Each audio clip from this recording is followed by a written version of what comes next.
ارتش سرخ شوروی به گمان تسلط کامل بر خاک پاک افغانستان با تانگ و تیاره وارد این کشور شد.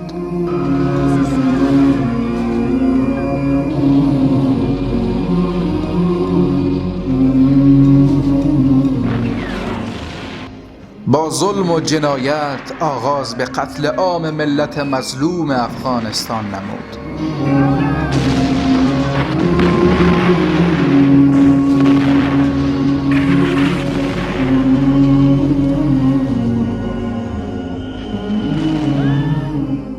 به فکر و خیال اشغال این سرزمین بود و به جنایتش ادامه میداد.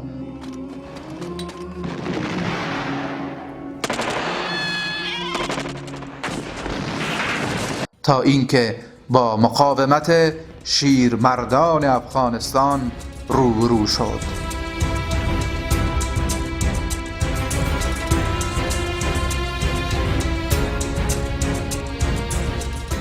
آنها نمیدانستند که این ملت مسلمان، مرد و زنش، خورد و کلانش، کهنسال و نوجوانش، همه و همه برای دفاع از نوامیسشان، پاسداری از اسلام و حفاظت از مرز و بومشان حاضر هستند با بیل و کلنگ و یا حتی با دستان خالی به مبارزه بپردازند.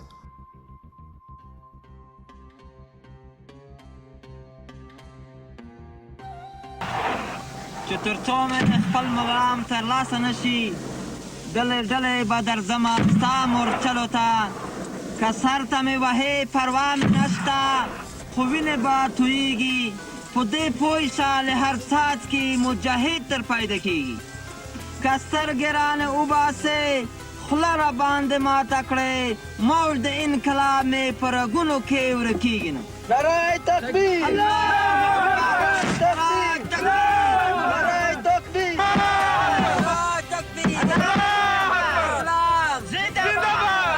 شوروی ها از شکست بریتانیای کبیر درس نگرفتند. بریتانیایی که در این کشور از تمام ارتشش فقط دکتر برایدن با تن زخمی نجات یافت تا خبر شکست تمام اردوی بریتانیا را به بزرگانش در انگلیس برساند. بله، آنها با یک ملت واحد مسلمان روبرو شدند، ملتی که مادران آن با فرزندان نوجوانش خداحافظی می کردند و جگرگوشه هایشان را می فرستادند تا به خاطر دفاع از این سرزمین و حفاظت از ارزش های اسلامی با سربازان و تانک های زرهی ارتش سرخ مبارزه کنند.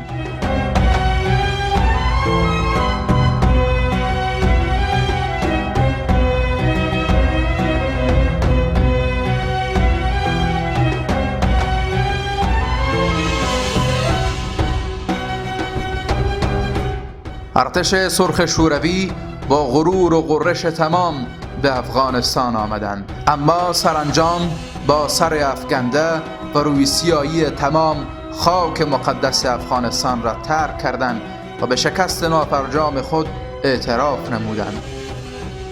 اینجا بود که افغانستان پس از این پیروزی سترگ نام دیگری در جهان به خود اختصاص داد: گورستان امپراتوری ها. گورستانی که بعدها ابرقدرت تکتاز دیگر دنیا یعنی آمریکا نیز در آن دفن شد. با افتخار باید فریاد زد که افغانستان گورستان بزرگترین امپراتوری های جهان است. به امید افغانستان درخشان و آباد.